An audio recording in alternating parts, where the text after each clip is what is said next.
Chapter 1. The trouble with gatitos is they are so cute. Gatitos is Spanish for kittens. The waiter I met on our holiday told me, if gatitos looked like slugs instead of kittens, then what happened on our Spanish holiday would never ever have happened. No way, Juice. If gatitos had slimy skin and gungy bits, instead of cute little whiskers and cute little eyes and cute little noses and cute little paws and cute little everything else's, then I definitely wouldn't have got into trouble on holiday. It wouldn't have stroked them or given them names or anything, or given them bits of Spanish ham. How was I to know there would be kittens in our hotel in Spain, especially kittens that wanted another mom? There weren't any kittens in our holiday magazine that my mom showed me before we went. There were just pictures of our hotel and a swimming pool and a beach. There wasn't one kitten in any of the pictures anywhere. If you ask me, if hotels have kittens as well as swimming pools, then they should say so in their magazines, but they don't. At least our hotel didn't, which isn't my fault. Chapter 2. Me and my mom hardly ever go on holiday. We would like to, but the trouble is going on holiday costs ever such a lot of money. Even when it's foreign money, it still costs a lot. The trouble with things that cost a lot of money is you have to save up for them. If you're trying to save a lot of money, it can take ages. You need a huge piggy bank if you're saving up for something as big as a holiday. Luckily, something really good happened. My nanny and grampy had some money they didn't want, so they gave it to my mom instead. Mom was really pleased when Nanny and Grampy came round to our house to tell her. She was so pleased she burst out smiling, and then gave them about 10 really big kisses. Then she gave me a big kiss too and said, "Daisy, pack your bags. We're going on a summer holiday." The trouble with big kisses is they can be a bit too big sometimes. The big kiss Mom gave me nearly squashed my nose off. Once I'd made sure my nose was still on, I ran straight upstairs to my bedroom to pack my bags like Mom asked. The trouble with packing your bags is I've only got a school bag. Actually, it's a rucksack, but it's still not that big. By the time I'd got my toys and my football in it, I didn't have any room left for holiday clothes.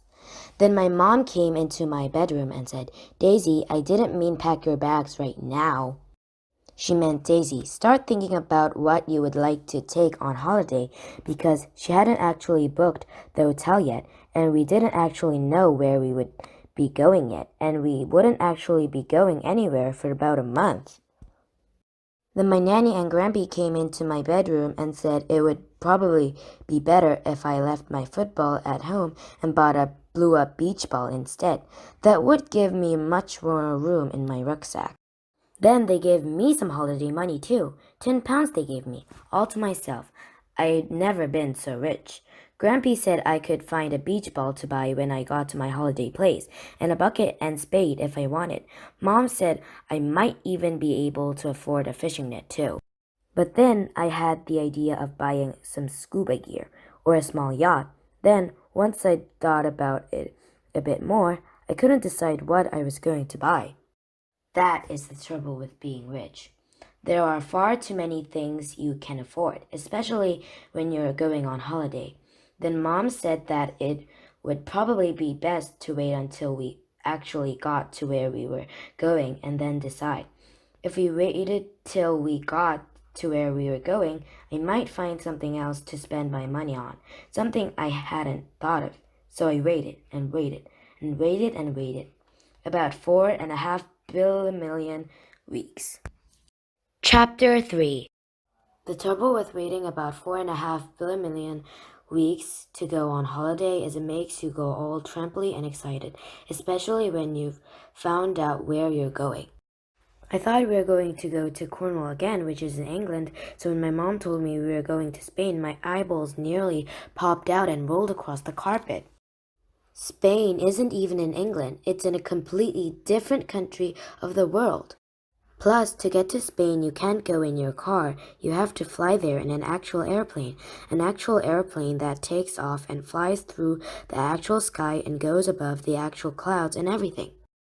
When I found out I was going to be going on an actual airplane to actual Spain for my actual summer holiday, even my trembles got the trembles.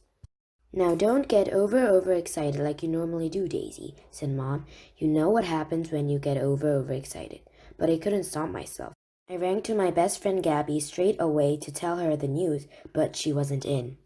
So I ran all the way 3 doors up the road to my second best friend Dylan's house to tell him instead.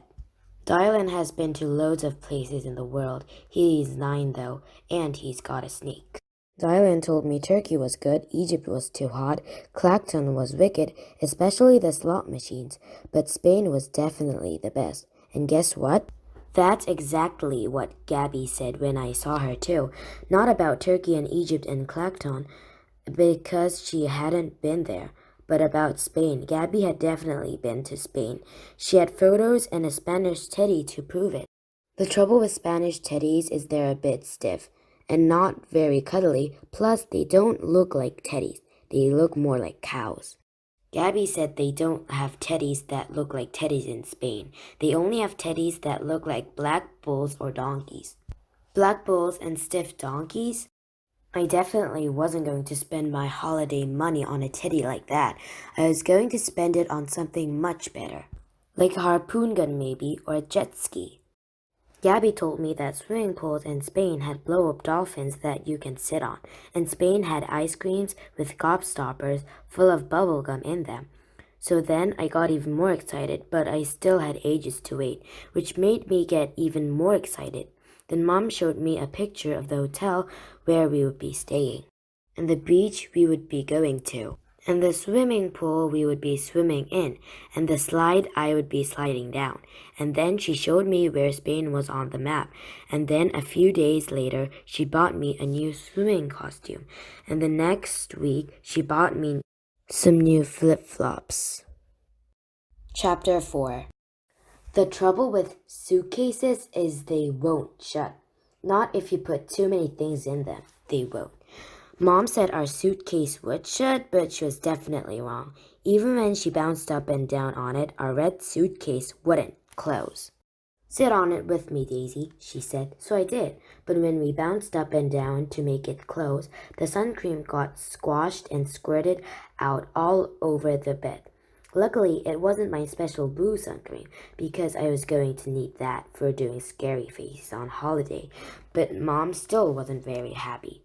Then she tried putting the suitcase on the floor and standing on it, but standing on it didn't work either. So she tried jumping on it. But this time the handle on her hairbrush snapped, and then when she jumped up and down the next time, the heel broke off one of her favorite shoes. I said she didn't need 8 pairs of shoes to go on holiday, but Mom said she needed a pair for every day we were going to be there, plus a pair for emergencies. So I asked if I could take my bike for emergencies too, but she said no. Then she opened the suitcase and started taking all of my things out. Well, not all of my things. She left all my holiday clothes inside, but she took out all my toys, including my rollerblades and my giant super soaker water pistol. Mom said rollerblades wouldn't work on sand, and if I wanted to super soak someone on holiday, then I could splash them with swimming pool water instead. So I said some of her shoes wouldn't work on sand either, especially the ones with high heels. Plus, about 8 of her dresses wouldn't work on sand either. Mom said they weren't meant to work on sand, they were meant to work on dance floors. In the end, we gave up sitting and bouncing and jumping on our red suitcase and borrowed an extra one from Nanny and Grampy instead. Not a red one, a brown one with a squeaky wheel. That night, Mom said I could put some extra toys in my school rucksack too, as long as I promised to carry it all the way to Spain. That's the trouble with carrying rucksacks. You can never get anyone to carry them for you. So I only put a pad in and some comics to read on the plane, plus my smallest teddy and a smallish graph. Then once I had added my pencil case and my favorite keyring with a monkey on it, I was all packed and ready to go. Then I started to feel really excited. Mom, can I? No, you can't stay up late, said my mom, before I'd even got a chance to finish what I was saying. The taxi will be picking us up at 3 a.m. to take us to the airport tomorrow, Daisy, she told me. I want you to have an early night tonight. That's the trouble with my mom. She always knows what I'm going to say next. Well, nearly almost always. And can you what? Asked my mom. And can I sleep in my clothes? I asked. Please, Mom, let me sleep in my clothes. Then I'll be all ready to go on a holiday the moment you wake me up. Chapter 5. The trouble with taxis is they are always late. It was 3:10 the next morning. I had got up, eaten my breakfast, brushed my hair, cleaned my teeth, put my trainers on, zipped up my rucksack, unzipped my rucksack to check my monkey keyring was in there, zipped up my rucksack again, unzipped it again to check I'd put a rubber in my pencil case, zipped it up again, unzipped it again to talk to my teddy, zipped it up again, put my jacket on, put my rucksack on my back, taken my rucksack off my back to see if my monkey keyring was still there, put my rucksack on again, walked round and round, lounged at least 15 times, and the taxi still hadn't arrived. Mom was starting to get a bit fidgety, too. But just as she picked up the phone to find out where it was, the taxi pulled up outside our house. At last, she said. Come on, Daisy, it's time to go. The taxi driver got out of his car to help Mom with the suitcases. It was really dark and exciting outside our house. Everyone in the whole street was asleep, except for me and Mom. Even the birds were still asleep. When we drove past Dylan's house, I looked up at his bedroom curtains and imagined him snoring in his bed. Then I imagined his pet snake, Suitor, curled up on his heat pads too. Being the only one awake in the street was really exciting. When we got to a bigger road, we saw that other people in England were awake too. Not many, but at least 12. I asked my mom if she thought they were all going on a summer holiday too. She said that some might be, but most were probably going to work or coming home from work. I didn't know people went to do jobs that early in the morning or came home from them that late. Mom said that milkmen do very early jobs so that when they put the milk on your doorstep, they can make sure it's nice and fresh. That's the trouble with milk. If you don't keep it fresh, it goes all lumpy and moldy. And it smells. I sniffed some moldy milk when I was round at Gabby's house once, and both our noses nearly fell off. It was so stinky. Now we only sniff nice things like Play-Doh. The trouble with my mom at 3:30 in the morning is she doesn't want to play games or anything. I thought playing games in the taxi would be really exciting, but Mom just said that she was too tired. Then she said, Daisy, we've got a long day ahead. Why don't you close your eyes and try and get some more sleep before we get to the airport? Sleep? When you're going to an airport, how could anyone possibly sleep when they are in an actual taxi going to an actual airport with an actual airplane that's going to fly you all the way to an actual Spain? I couldn't even close my eyes, so I played I Spy on my own. The trouble with playing I Spy on your own is you always know the answers. So I counted lampposts instead. The trouble with counting lampposts is they are too many, so I counted horses instead. The trouble with counting horses is they weren't any, so I imagined I was Spanish instead. The trouble with imagining you're Spanish is it's really hard if you haven't been to Spain before. I could imagine where I lived. I lived in a smallish castle with palm trees and coconuts in the garden. It was very hot, the sun was always shining, and the sky was really blue, but my face was even bluer because of my sun cream. I had 2 pets. My black bull was called Blackie, and my donkey was called Giddy Up. Plus my name wasn't Daisy, it was Daisiella, because in Spain, children are only allowed to have Spanish-sounding names. My best friends were called Gabriella instead of Gabby and Pep instead of Dylan. My favorite food was sausagellas with tomatoella sauce. My favorite drink was fizzy orangella, and my favorite crisps were smoky banconella. But after that, I couldn't think of anything else Spanish, so I watched my mom dribbling instead. The trouble with dribble is it always comes out when you're asleep. I don't know why, because if you go to sleep, then your dribble should go to sleep too, really. But it doesn't. At least my mom's dribble doesn't. My mom's dribble goes really dribbly when she's asleep, especially when she starts snoring. The trouble with snoring is when they got to be big snores, they sound like a pig eating porridge, and they make your dribble wobble. I thought the taxi driver might crash the car when Mom started dribbling and snoring, so I gave her a nudge with my elbow. The trouble with nudging someone with your elbow is it makes them jump if they're asleep, and it makes their dribble go all over their face. Mom wiped her dribble off really quickly, sat up straight, and pretended she hadn't been asleep in the first place.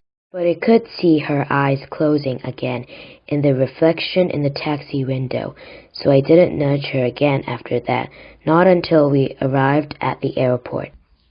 Chapter 6. The trouble with arriving at airports is it's really hard not to jump up and down, even if you've got your seatbelt on.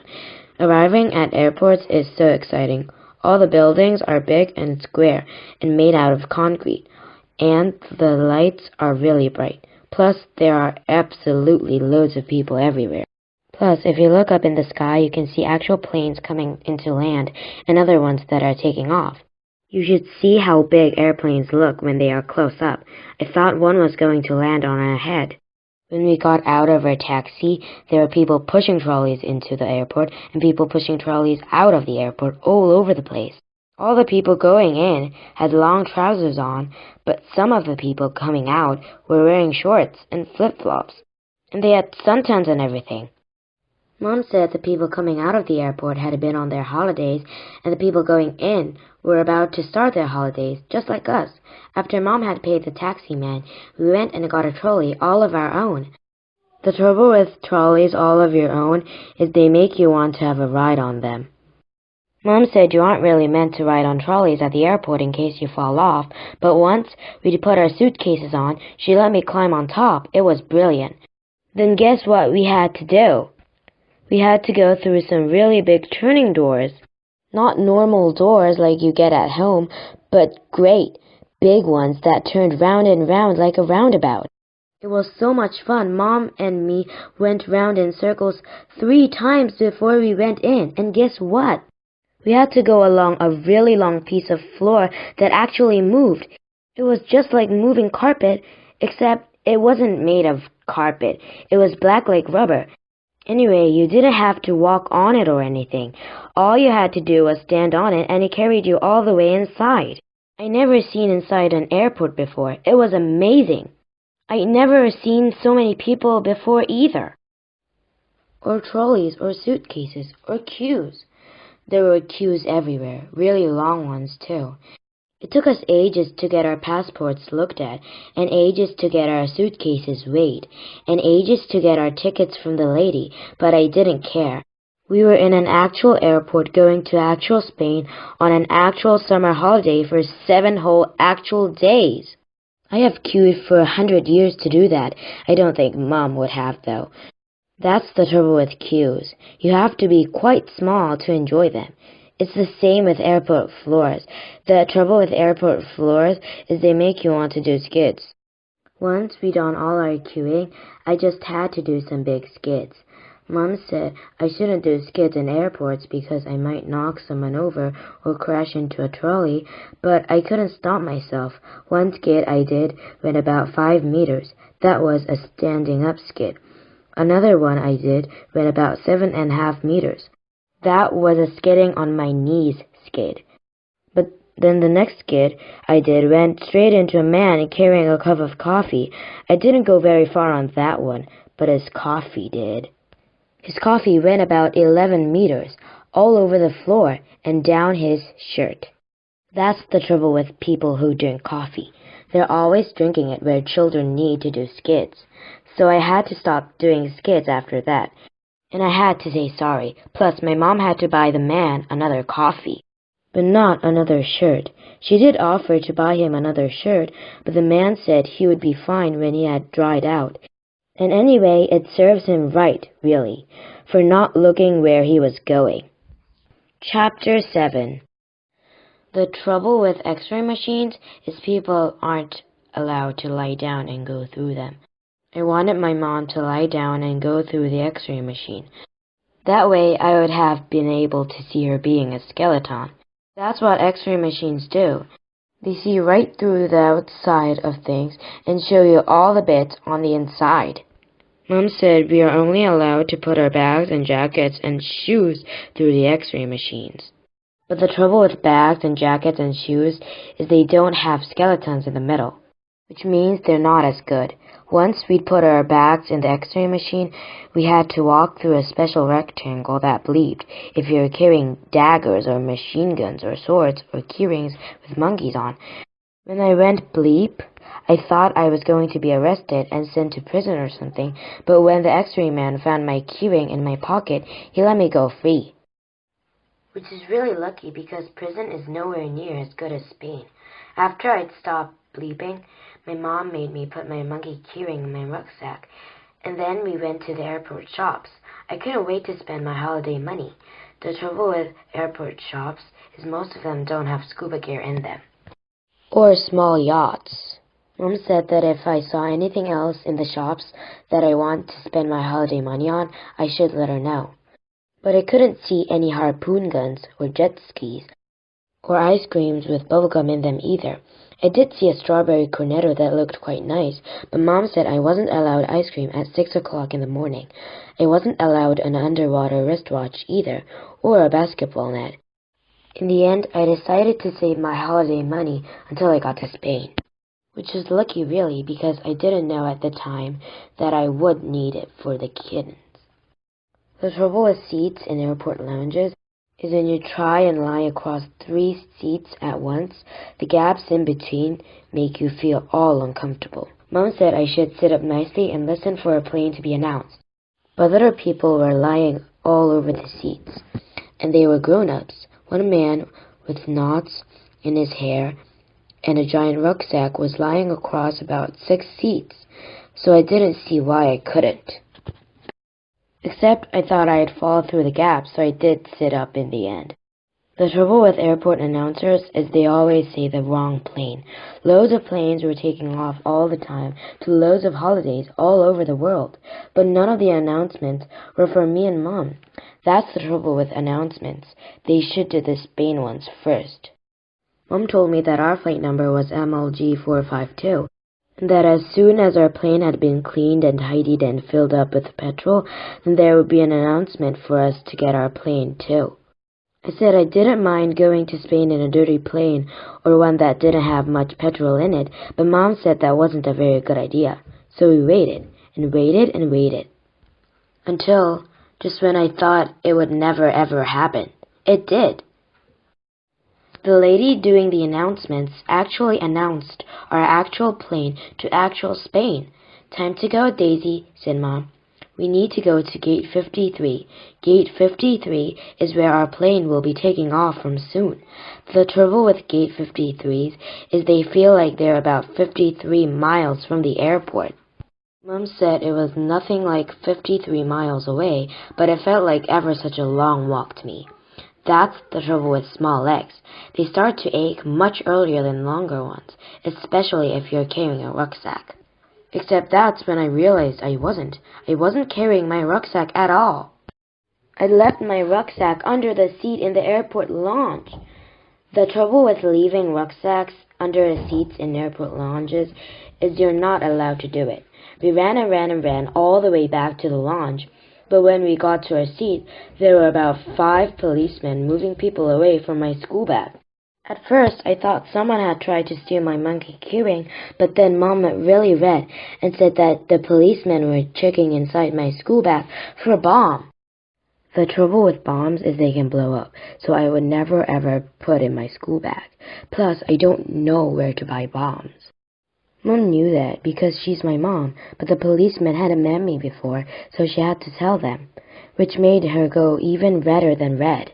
At first, the policeman did loads of frowns at her. Then, before they gave me my rucksack back, they checked my mom for bombs too, in front of loads and loads of people. Mom said she'd never been so embarrassed in her life, which is probably true. Then there was another announcement, except this time it didn't say the name of our airplane. It said our names instead, in big loud words right across the airport. "Quick, Daisy," said Mom. "It's our last call. Run as fast as you can, or we're going to miss our plane." The trouble with missing your plane is it means you will miss your holiday too. The trouble with airplanes is all the seats should be by the windows. If all the seats in the airplanes were by the windows, then everyone could look out. Mom said she didn't mind not looking out of the window because she'd looked out of an airplane window before. But I think putting seats in the middle of an airplane is silly. Before we put our seat belts on, we had to put our bags in a high-up cupboard above our seat. Mom said that it was called an overhead locker and that once the plane had taken off, she would get my things out of my rucksack to play with. Then we had to put our seat belts on. The trouble with seatbelts is you're not allowed to keep unclipping them and then doing them up again, and then unclipping them and doing them up again. I got really good at undoing and doing up my seatbelt. But then I got frowned at by an airplane lady. Then my mom said the plane wouldn't take off if I didn't leave my seatbelt alone. So I had to just do it up and not unclip it after that. When we took off, my tummy went all funny. That's the trouble with planes taking off. They go so fast your tummy can't keep up. At first, I nearly didn't look out of the window, but when I did, it was brilliant. Everything on the ground had gone really small. All the cars on the roads looked like teensy toy ones, and all the trees and fields looked like tiny broccolis inside little green squares. Mom said the higher we got, the smaller everything would look. And she was right, because then we went even higher. We went right up, up, up into the air above the actual clouds, real actual clouds. Great big fat fluffy ones that looked like great big fat oodles, and oodles of white fluffy cotton wool. I wanted to get out of the plane and bounce about on them, but Mom said no one was allowed outside during the journey. And anyway, we still had to keep our seatbelts on. That's the trouble with seatbelts. If you take them off before you're allowed to, the airplane lady will come and tell you off. When we were allowed to undo our seatbelts, the captain driving the plane did an announcement. He said that we would soon be cruising at 37,000 feet and that a little bit later we were going to be given breakfast to eat, plus teas and coffees. Then I decided I needed my pad and pencil case. The trouble with needing a pad and pencil case when they're in an overhead locker is your mom has to undo her seatbelt, get up, squeeze past the person she's sitting next to, reach up to the overhead cupboard, and take the pad and pencil case out of your bag and give it to you. The trouble with needing a comic just after you've needed a pad and pencil case is then your mom has to do it all over again. Then I needed my giraffe, and then I needed my monkey keyring, which made her a little bit cross and the person she was sitting next to a little bit huffy and puffy. So in the end, Mom took my whole rucksack down from the overhead locker, gave it to me, and told me to keep it under the seat in front of me. So I did. But then I needed to go to the loo. The trouble with loos on airplanes is they are a bit small. My loo at home has a bath in it and everything. The one in our airplane didn't even have a shower or even a rubber duck. Plus, when I was sitting on the loo seat, my ears began to feel all shushy. When I came out of the loo, my mom said that because we were so high up in the sky, the air pressure in our ears could begin to feel different. Then she told me to pinch my nose and swallow. The trouble with pinching your nose and swallowing is it makes your ears go funny. At first, I didn't know my ears were doing. They just felt wiggly inside and then everything went all out. Mom said it was called popping, but I didn't really like it. I preferred not popping or still shushy. When we got back to our seats, I got my pad and pencils out of my bag to do some drawing. Draw an airplane, said Mom. Draw a Spanish airplane, which was quite a good idea. Except by then I'd worked out how to play with my tray and my seat.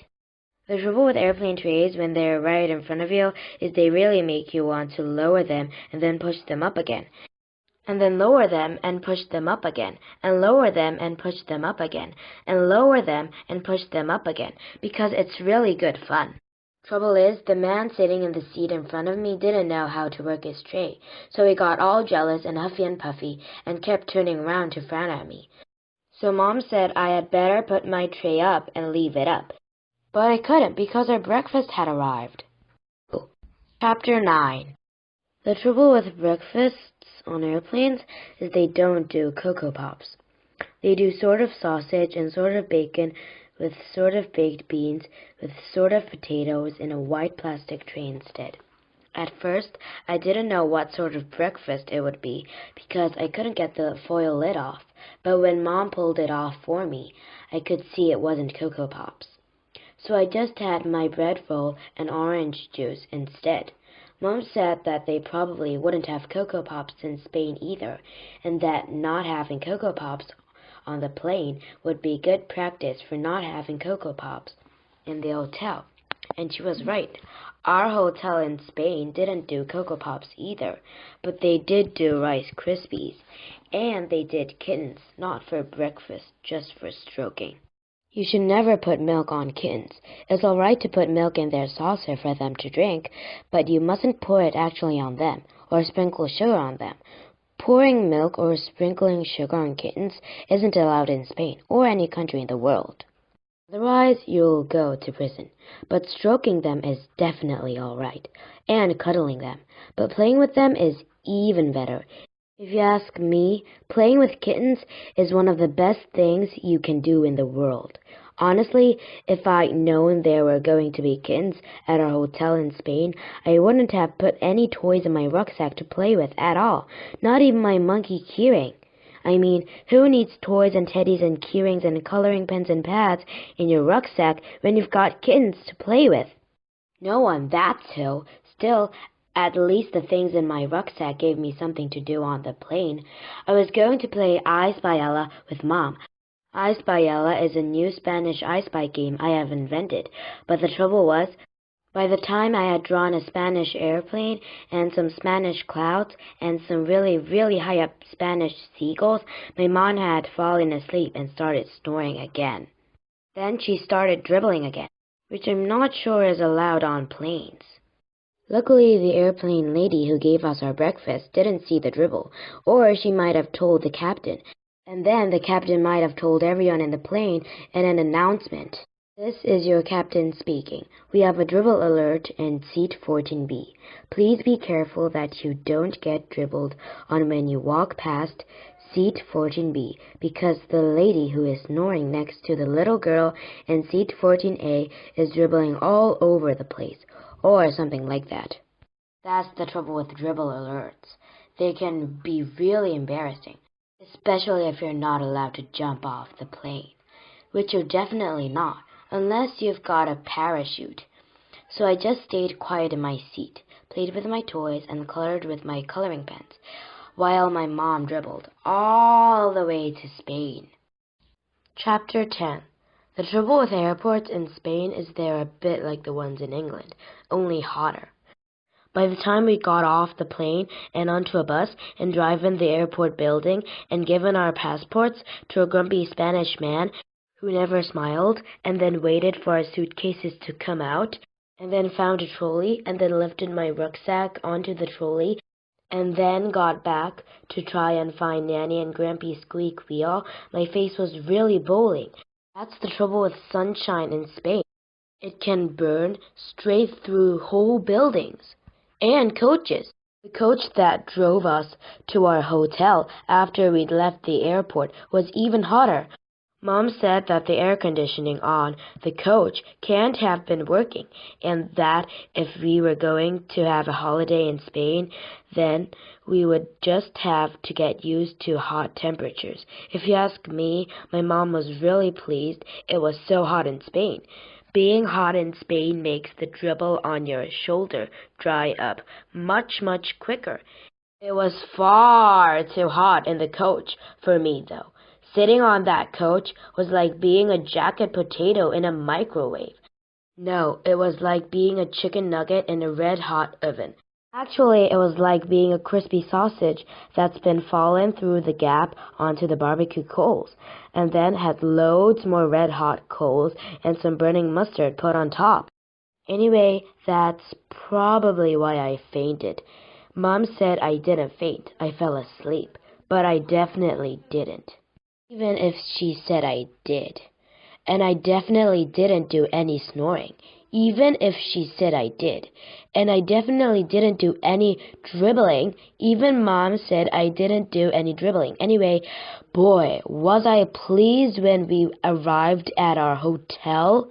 And double boy, was I excited when we got our suitcases off the coach and carried them inside. You should have seen how Spanish everything was inside the hotel. Everything I looked there were Spanish things all over the place. There were Spanish people with Spanish name badges. There were great big Spanish pots with blue and white patterns on them, and massive posters of Spanish ladies doing Spanish dancing on the wall.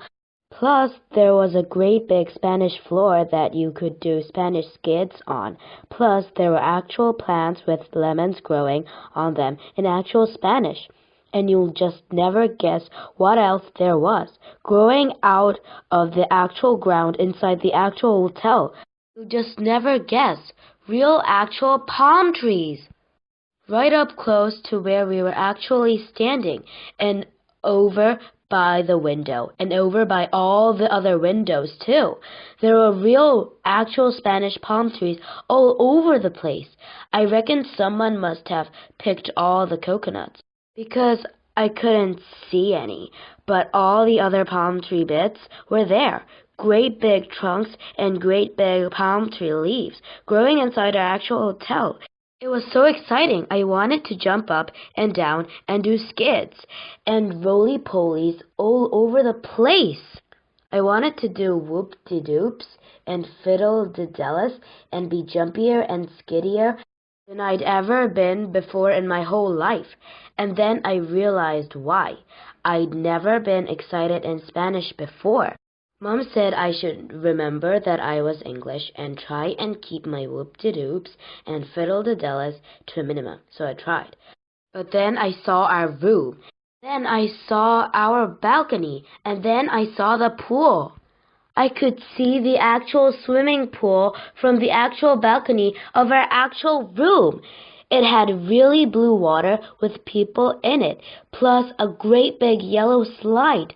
I've never put a swimming costume on so fast in my life. Chapter 11. The trouble with swimming costumes is after you put them on, you have to put sun cream on as well, all the time. I couldn't wait to get into the pool and slide down the great big yellow slide into the water, but Mom said midday suns in Spain can roast you like a turkey twizzler, so I wasn't allowed anywhere until I'd put my sun cream on. The first time my mom put the sun cream on my face, I asked her to do me a really scary zombie face so I could frighten everyone in the pool. Trouble is, when I got to the pool, lots of other children had scary blue zombie faces too. One boy called Harrison even had a green face. Harrison was the first friend I met in the pool on holiday. Actually, I didn't exactly meet him. I kind of landed on top of him, which wasn't my fault because he shouldn't have been doing shark impressions at the bottom of the yellow slide. And anyway, it didn't hurt him when I landed on him. He just went under the water, disappeared for a while, and then came up over by the getting up steps. Except he didn't get out. He stayed in. At first, I thought he might be a bit cross, but he wasn't cross at all. He smiled at me, emptied some water out of his swimming goggles, and then swam back towards me to say hello. Harrison was 8 and ever such a good swimmer. And he could do proper dives into the deep with his legs together. Plus, he had a baby sister called Jojo. The trouble with Jojo is she was only 3, which meant she sank nearly all the time, unless she had her rubber ring and armbands on. Harrison said he was in charge of Jojo when she was in the pool, especially when his mom and dad were lying down on the sun loungers with their eyes shut, which was most of the time. Harrison said that being in charge of Jojo was the same as being a lifeguard, which is really good because I never met an actual lifeguard before, especially a green one. When Harrison took me over to the shallow end to meet Jojo, I met loads of other children on the way. There was Carly from Birmingham, Danny from Newcastle, Maddie from Devon, and Cerise and Montague from Surrey. Cerise and Montague were really tanned because they'd already been at the hotel for a week. Everyone else was mostly blue, except for Maddie, who was blue with pink and red peely bits on his shoulders. Everyone wanted to play with me, and everyone wanted to know my name. It was brilliant. I'd only been in the pool 5 minutes, and I had 7 new friends already. Harrison and Jojo were going to be my best friends on holiday, though. I never have found the kittens without Harrison and Jojo, at least not without Harrison and Jojo's frisbee. Chapter 12. The trouble with frisbees is you can never be exactly sure where they are going to go. Every afternoon, straight after lunch, me, Harrison, Maddie, Carly, Cerise, and Montague would meet by the slide with our t-shirts on and then play zombie mermaids in the pool. Trouble is, boys don't usually want to be mermaids, even when they are zombie ones, so we couldn't really play zombie mermaids for very long. Everyone wanted to play frisbee throwing though, especially when it was zombie frisbee throwing. Montague said that we could all be water zombies without being mermaids, and that our special zombie frisbee was made out of red-hot lava, which meant if you held it for too long, all your fingers would melt off and sink to the bottom of the pool. The trouble with your fingers sinking to the bottom of the pool is you can't hold Spanish lemonade or ice cream or anything. So if the frisbee came to you, you had to throw it to someone else really fast. The trouble with throwing frisbees really fast is they can almost go into space, especially if you're not standing in the pool when you throw it. I did start off in the pool, and even when I was right up to my shoulders in water, I did some really good throws. Trouble is, then I found a beetle floating in the water beside me. Maddie said it was a zombie head louse from Deadland, but it wasn't. It was definitely a shiny black and green beetle from Spain. It splashed straight towards me and even touched my arm, and its legs were still moving. So I had to stop playing zombie frisbee for a moment, scoop it into a plastic cup, and throw it out of the pool back onto the concrete. The trouble with throwing beetles out of swimming pools is they land upside down. The trouble with beetles landing upside down is they can't turn themselves the right way up. They just stay upside down and wriggle and wriggle and wriggle. At least Spanish beetles do. So I had to get out of the pool to help turn it over. The trouble with turning beetles over is you can't really do it with your fingers, in case they nip you. So you have to find a lolly stick to turn them over with instead. Then, once you've found a lolly stick, you have to concentrate really hard on getting the beetle's legs to grab on, which is quite hard. And then you have to turn him over without him letting go, or he might fall off and land upside down again, which is even harder. So when a zombie frisbee comes to you, you don't really notice it at first. And then when everyone screams, "Zombie fingers" at you, it really makes you jump. And when you look round at everyone in the pool and they're telling you you've only got 2 seconds before your fingers melt off, it makes you really panic.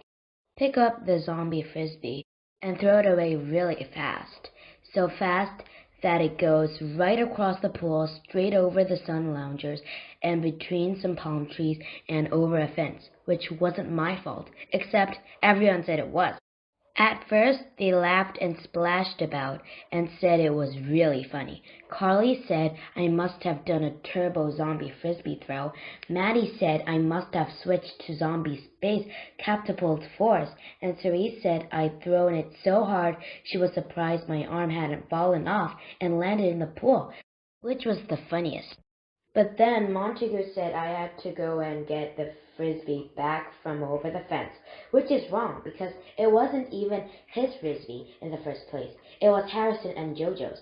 Then everyone said I had to go and get the frisbee back from over the fence, including Harrison and JoJo, because I was the one who had thrown it over. Plus, I was already out of the pool, thanks to that beetle. So I had no choice. I had to go and look for the frisbee, which meant I had to go behind the fence too. The trouble with fences is they can be a bit strong when they're Spanish, especially when you don't know what is on the overside. So I asked Montague and Cerise to come with me, but they wouldn't. Montague said that his flip-flops were under the bed in his hotel room and that Spanish concrete was too hot for his feet. Cerise said she wanted to have a go on the slide. Maddie said he wanted to practice his duck diving. Carly said she was feeling a bit sunburned, which was definitely a lie because she was bluer than any of us. And Danny said he needed to check the battery on his iPod, not including JoJo. That only left Harrison. I knew Harrison wouldn't let me down. Chapter 13. The moment I saw the kittens, I knew this was going to be my best holiday ever. Harrison said he saw them first because he was the first one to go through the gate in the fence, but he definitely didn't see them first. He saw the frisbee first, but it was me who saw the kittens. They were curled up under a bush beside some big metal dustbins. The dustbins were really smelly and had Spanish flies buzzing all around them, but I didn't care. I only cared about the kittens. There were 5, a gray one, a gray and white one, a black and white one, and a ginger one. And there was a mummy one. The mummy one was kind of tabby-colored with a white tip on her tail. She was really skinny, and at first, when she saw me, she looked a bit scared. But when she realized I could do Spanish cat talk, she was all right. The trouble with Spanish cat talk is only me and Spanish cats and kittens can understand it.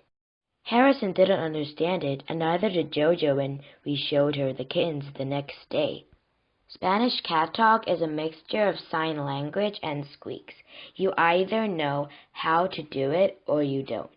Which was a shame for Harrison and JoJo because they didn't know how to do it, but then Harrison and JoJo aren't as good with animals as I am, which is why it was better if I was more in charge of the kittens than them, even if Harrison was older than me. Harrison said he definitely understood why the kittens had made their nest under a bush beside the dustbins. He said dustbins were full of things to eat. And so being next to one would mean they could always get food anytime they wanted it, which isn't true. Because the trouble with Spanish dustbins is kittens can get the lids off. Neither can mummy cats. because the lids are too heavy and high up, which is probably why the kittens look so skinny too, especially the littlest black one. I was the first one to touch her. She was so cute. I was a bit nervous at first in case the mummy cat tried to scratch me, but after I'd squeaked to explain that I was only going to be kind to her kittens and that later on I would come back and give them some food, she let me crouch down beside the bush, put my hand in, and stroke them. Then she even let me pick up one of her kittens.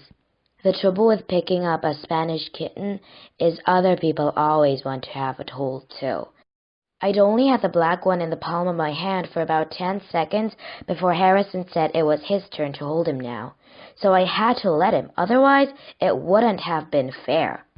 Harrison said he thought he might have suddenly found the powers to speak Spanish cat talk, but he definitely hadn't. Harrison's squeaks didn't sound like Spanish cat language at all. They sounded more like Russian hamster language, if you ask me. But I didn't tell him that because that wouldn't have been very fair either, or kind. So at first I only got a little hold of the black kitten, and no hold of the other kittens at all. Because before I could reach under the bush to get another one, Angelo came out of the back door of the pool bar and found us over by the dustbins. Angelo is my favorite Spanish waiter in the world. He was really nice and friendly to us all the time we were on holiday. But the first time he met us, he said children weren't allowed around the dustbins, and he would get told off if he didn't ask us to leave, which I don't think was true either. If you ask me, the reason he wanted us to go back to the pool had nothing to do with the dustbins. If you ask me, Angelo just wanted us to go so he could smoke a cigarette without anyone seeing. I'm definite about it, actually, because I saw him hide a cigarette behind his back when he saw us. Plus, when he asked our names, there was smoke coming up from his shoulder. The trouble with smoking cigarettes is they can kill you. Whatever language you smoke them in, they can kill you deader than dead. Cigarettes have got bad stuff inside them that can clog up your whole body and stop you breathing, and they can turn your teeth yellow, and your hair. My mom says that my granddad, who died before I was born, used to smoke, and the front of his hair went really yellow. Then he got a smoking disease, and he died. Like my dad. Except my dad didn't die of smoke or cigarettes. He died of a car crash when I was little. But I don't remember. I've never remembered. I hardly remember anything about when I was little. I will remember never ever to smoke, though. Not in English or Spanish or any language, which is why I had to tell Angelo off. When Angelo found out Harrison and I had seen his cigarette, he dropped it on the ground and squashed the smoke out of it with the heel of his shoe. Then he promised us he would never ever smoke a cigarette again. So we decided to like him, and he decided to like us. It was Angelo who told us that the Spanish word for never ever was no ellos, and that the Spanish word for kittens was gatitos. It was Angela who told us that the kittens were about 10 weeks old, and that they had actually been born under the actual bush beside the actual dustbins. It was Angela who told us that he didn't know where the daddy cat was, and that Spanish daddy cats weren't very good at looking after kittens. And it was Angela who told us to keep the kittens a secret when we went back to the pool to play with our friends. He said that if lots of children found out there were kittens behind the fence, then they would all want to see them and stroke them and pick them up and everything. Then he would end up with lots of children around the dustbins, which meant he really would get into trouble. Plus, the mummy cat might not like it, which meant he would have to lock the gate in the fence for good, which meant he wouldn't be able to open it, which meant we would never see the kittens again, never ever. So Harrison and me decided there and then, When we got back to the pool with a frisbee, the 5 little Spanish gatitas behind the fence would be our 5 little secrets. We wouldn't tell absolutely anyone about the cute little gatitas at all, except for Jojo and my mom. Chapter 14. The trouble with my mom is she gets jealous. Not about kittens, about me having some new friends. Before I'd even got back into the pool with the frisbee, she called me over to see her. At first, I thought she was going to tell me off for going behind a Spanish fence with Harrison, but what she had to say was much worse than that. I couldn't believe it. Just because I'd made 14 new friends on holiday, 7 normal ones, 6 fairy ones, and Angelo, my mom decided she wanted to make a new friend too. His name was Derek, and he was a man. The trouble with men is they might try to be my mom's boyfriend. Which is yuck because my mom goes all different when she might be getting a boyfriend. And she puts more makeup on. The trouble with my mom putting more makeup on is it stops boyfriends from seeing how old she is in real life. If you ask me, my mom is far too old to go out with a boyfriend. In fact, if you ask me, my mom is far too old to go out at all. Except with me, like to the zoo or the shops. Mom said that I was being silly, and that Derek and she were just good friends. She said she had met him at the pool bar the day before. She said that Derek was very charming and very nice and would very much like to meet me. I still didn't really want to meet him though. I'd much rather have gone to dinner with the kittens. Then Mom told me I had to meet Derek. In fact, she had already made a date with him on Thursday night, which was only 3 days away. Without even asking me first, I was so cross I nearly didn't tell her about the kittens. And when I did tell her about the kittens, guess what she said next? She said that they sounded very nice, and that I should put on my best skirt and top when we went to dinner with Derek, which made me even crosser. 1 minute I was talking about the kittens, and now we were talking about Derek again. So I went and sat under a different umbrella. How could she? Just when I got and found the best things I'd ever found in my life, she had to go and start putting on more makeup. I was so cross I could hardly think of any names to call the kittens at all. Every time I tried to think of a really good kitten name, the name Derek kept coming into my head instead. Derek, Derek, Derek, Derek, and Derek. Then I got so boiling cross, I had to go and jump in the pool to cool down. Luckily, the pool water really helped a lot. So did Harrison. Once he told the others he wasn't playing frisbee anymore. Miffy, Marble, Midnight, Minnie Moo, and Smokey. That's what the kittens' names would be. Chapter 15. When Mom and me went for our dinner in the hotel that evening, the only thing I could think about was the kittens. They were so small and so skinny and so hungry and so under a bush beside a dustbin. I just had to get them something really nice to eat.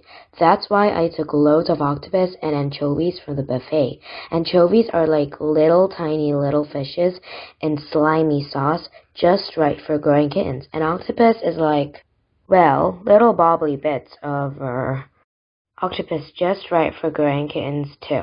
At least Harrison said they would be when we were standing with our plates in the buffet queue. Phew. Harrison said he reckoned cats would absolutely love octopus and anchovies because they were made of fish. But then he said that he wouldn't actually be able to put any on his plate because his mom and dad would get suspicious. That's the trouble with octopus and anchovies. Children can't eat them without looking suspicious, which meant my mom would be suspicious of my octopus and anchovies too.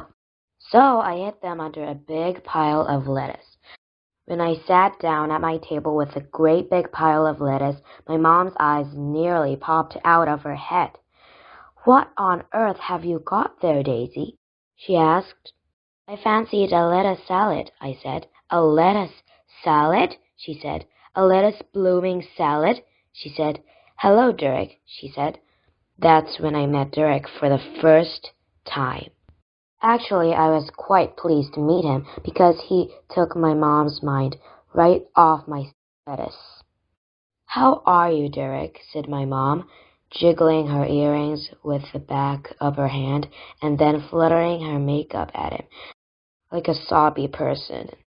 Daisy, meet Derek. Derek, meet Daisy, she said. The trouble with extra long nostril hairs is they make you look like a troll. The trouble with even medium-sized ear hairs is they make you look like you've escaped from a zoo. Apart from that, Derek didn't look too bad. His hair was a bit gray, his nose was a bit big, but his teeth were quite straight, and he had a quite nice watch on, except that he did a wink. The trouble with winks is strangers think they will make children like them, except they don't. As far as I'm concerned, any stranger who winks at me is a total idiot. I believe I am going to have the pleasure of taking you and your lovely mom to dinner, Daisy, said Derek, stretching his arm across my anchovies for a handshake. The trouble with handshakes is they don't work with one hand. So I had to give him my hand to shake. After we'd done the shake, Derek did another wink. Then he put his other hand on my mom's shoulder and whispered, "Are we still all right for Thursday?" Then my mom went all soppy again and said that we couldn't wait to go out for dinner with him, which was a lie. "Where would you like to go?" asked Derek. "I know a lovely little Spanish tappers bar by the seafront." "That would be lovely, Derek," said my mom, which was another lie. In fact, the last thing on earth I wanted to do on my holiday was go Spanish tapping with Derek, whatever Spanish tapping is. "Thursday it is then," said Derek, winking at me for a third time and then leaving us alone. Nostril hairs, ear hairs, and 3 winks. There was no way I was going to like Derek. "Do we have to go?" I said, hoping that my mom would change her mind and never see Derek again. "Yes, we have to go," said Mom. "Derek is a perfectly lovely man, and we will have a perfectly lovely evening with him on Thursday, except we didn't. Thanks to the kittens." Chapter 16. Apart from Derek and his winks, our holiday just got better and better after I'd found the kittens. Well, mine did. Mom says hers just got worse and worse. I used my special Spanish cat talk to find out all about my little gatitas. All the kittens liked licking the anchovies, but no one really liked the octopus. The mummy cat told me that octopus was a bit chewy for growing kittens and that I should try stealing some different meaty things from the buffet. Miffy told me she preferred chicken to beef. Marble said he quite liked prawns without their shells on. Midnight asked me to take the bones out of the sea bream, and Smokey told me that if I could get him some really big bits of tuna, that would be even better. Plus, Minnie Moo asked me to take all the milk out of the milk jugs at breakfast. So I did. Well, me and Harrison did. The trouble with hunting for meat is you have to make sure nobody sees you. Every chance we got, we nabbed some meat for kittens. We got spicy sausage from the tops of Carly's mom and dad's pizza, Spanish ham from my mom's ole salad, some tuna mayonnaise out of Maddie's mom's sandwich, and a whole sardine of Derek's plate when he was walking to my mom. And no one ever saw us. Well, not at first, they didn't. Angelo kept the gate unlocked for us every day, so whenever we wanted to visit or feed the kittens, we could. And so could Jojo. So for Harrison, me, and now Jojo, every day our holiday was Gatito Day. We still played with Carly, Cerise, Montague, Maddie, and Danny in the pool, but we never ever gave away the secret of the kittens. No way, Jose. No one even got suspicious, because whenever we wanted to see the kittens, we just threw the frisbee over the fence, so nobody ever knew. It was brilliant. I even thought of something to spend my holiday money on that was brilliant too. Kitten food! Real actual proper tins of it that you could buy in the supermarket down by the beach. Mom said kitten food was a silly thing to spend all my holiday money on. She said I should spend my holiday money on postcards or a beach ball or a sun hat. But after Harrison and me got caught walking out of the evening buffet with a whole salmon, we were banned from stealing any more food from anywhere in the hotel by the hotel manager, and the pool bar manager, and our moms. We couldn't even leave our tables without opening our napkins, so I just had to spend all my holiday money on proper kitten food. Otherwise, the kittens would have died of nothing to eat. So the next morning after breakfast, Mom took me into the town to look at some real Spanish shops. Chapter 17. The trouble with real Spanish shops is most of them don't sell kitten food at all. The shops Mom kept taking me to only sold clothes.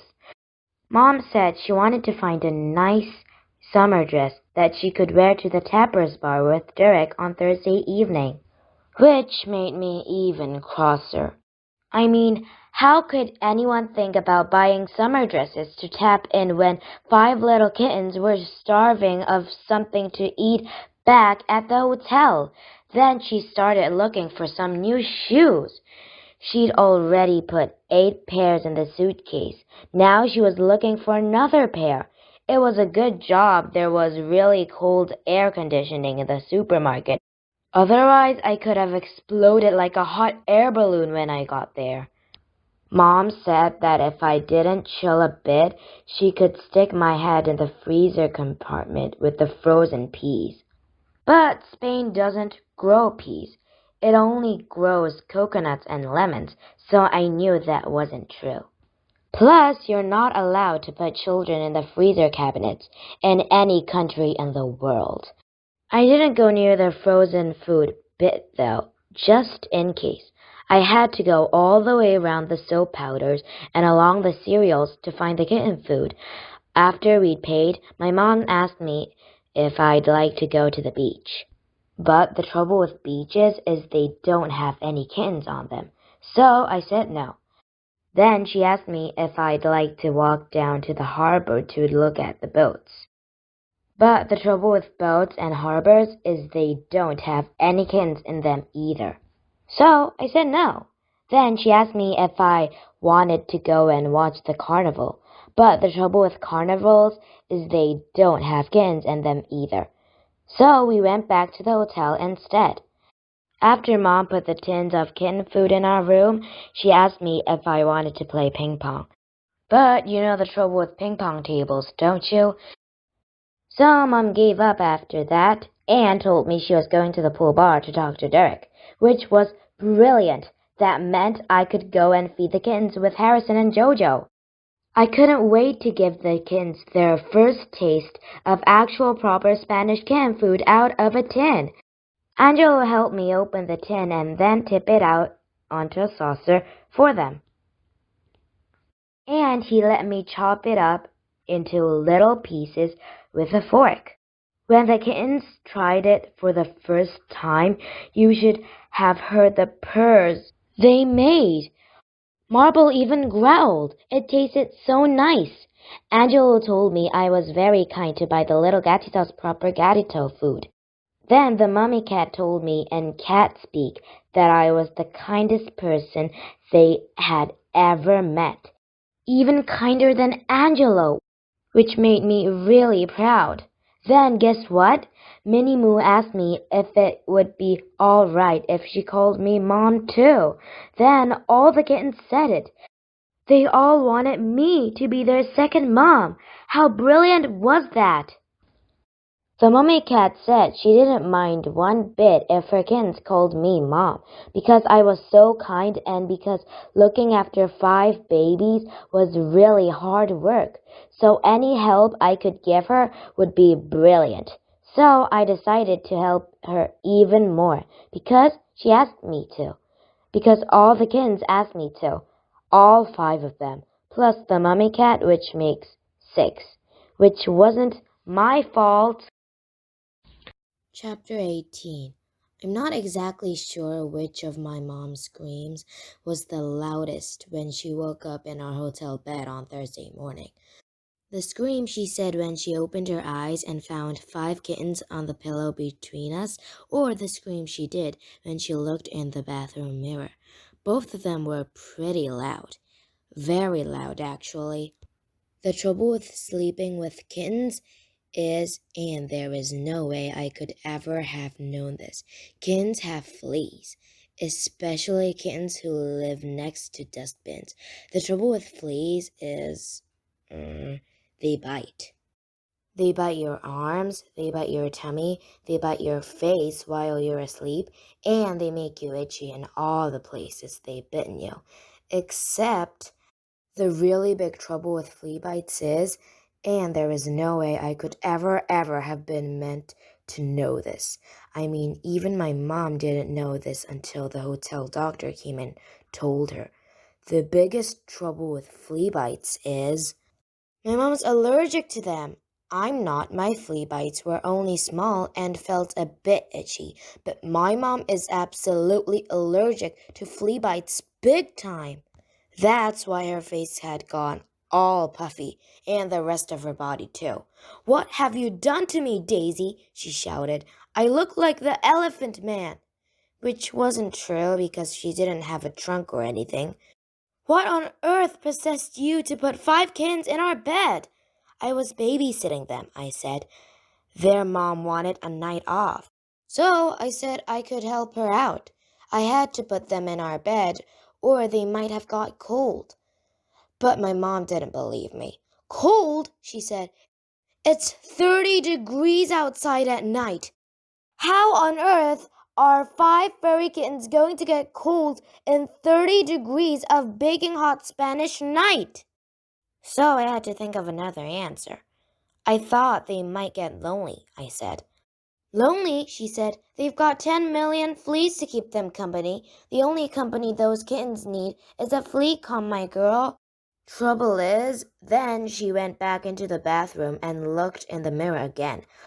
"Look at my face now," she said. "It's even more swollen." "Look at my eyes," she said. "They're steaming. Look at my cheeks. Just look at me, Daisy. I've got a face like a bouncy castle," she said. Well, shouted, actually. Trouble is, then she looked at her ankles. "And look at my ankles," she screamed. "They're wider than the tops of my legs. This isn't a flea allergy. It's a bubonic plague." Which wasn't true either. Otherwise, her face would have fallen off. Then she went all thoughtful. "Wait a moment," she said. "How did you get 5 kittens in our bed in the first place? How did you even get them into the room?" So I told her.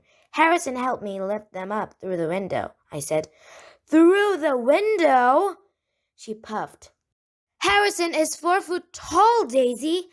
Our window is 20 feet above ground level." So then I had to tell her a bit more. "We put the kittens in my rucksack, and then I pulled the rucksack up to our window on a bit of string," I said. "A bit of string?" huffed my mom. "What bit of string?" she puffed. "I found it by the dustbins," I said. "Rucksacks, windows, kittens, bits of string," she said. "And where was I when all these military maneuvers were going on?" "You were by the front door talking to Derek," I said. "Oh my God," she said, going super puffy now. "I can't go to dinner with Derek looking like this.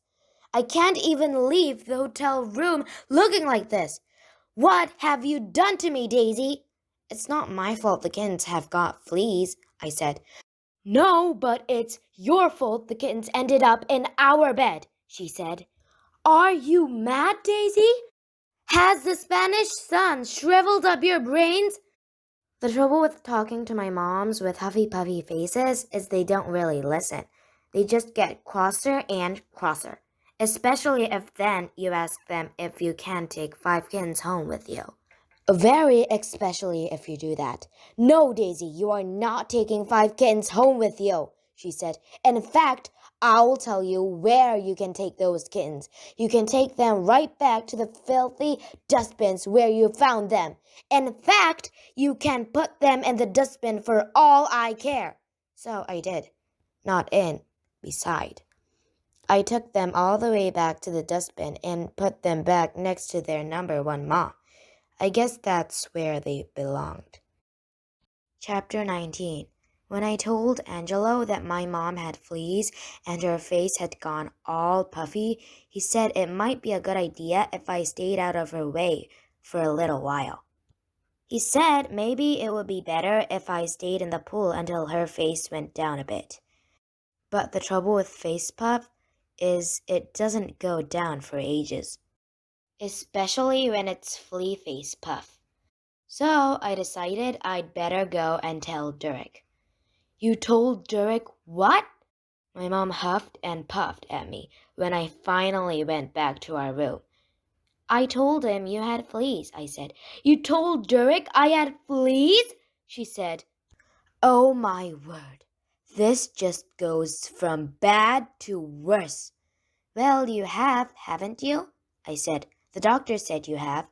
The doctor said I have a flea allergy, Daisy. He didn't say I had fleas, she said.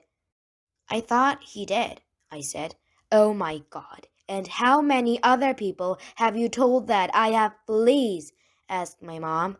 Only Angelo, I said, and Danny and Harrison and Jojo and Carly and Montague and Cerise Cerise's mom. The trouble with telling your mom you've told everyone she has fleas is even her ears will start to go puffy after that. And her eyes will go all bulgy. Brilliant, she said, but I don't think she meant it. Brilliant, brilliant, I know, Daisy. Why don't we put up a big notice in the hotel lobby and tell the whole world that your mom has fleas? But I don't think she meant that either. Bedtime for you, my girl, and room service for me. And tonight, Daisy, you can sleep on the sofa. Trouble was, she definitely did mean that. Mom didn't come out of the hotel room again after that, apart from when he had to take our suitcases to the coach on Saturday. She kept the curtains drawn in our room all day Friday, while I played in the pool with my friends. She did still let me feed the kittens, but only because she said there was no way she was carrying 6 tins of cat food home on the plane, and there was no way we were taking 5 kittens home with us on the plane. On the last day of our holiday, when I went to say goodbye to the kittens, I thought I was going to cry. But I didn't. Angelo made me feel better. He said that Spanish gatitos get very shivery in English weather and that the best place for them was here in the warm Spanish sunshine, beside the dustbins next to their other mom. Then he promised me that he would help look after them as well as I had until I came back to the hotel with my mom. Perhaps next year. When we went home, my mom's ankles were so fat she had to be pushed in a wheelchair all the way through the airport and lifted up the stairs off the plane. She wasn't very happy. She said she had wanted to come back from Spain looking like a bronzed beauty, but had ended up looking like an overboiled dumpling. I told her I was really sorry about the fleas, and if he came back next year, I would triple promise not to let the kitten sleep with us in the same bed. But I think her ears were so puffed up she couldn't hear. Never mind, at least I had a brilliant time. I found the cutest little gatitos in the world. I learned how to do Spanish cat speak. I learned how to play zombie mermaids and zombie frisbees. I swapped addresses with Harrison and Jojo before I left, so now I can write letters to them whenever I want. I even learned how to open real kitten food tins with a tin opener. But do you know what makes me smile about my holiday more than anything? Those clever little gatitos getting me out of going to dinner with that horrible Dirk. Wink, wink. Finish! See you next time. Bye!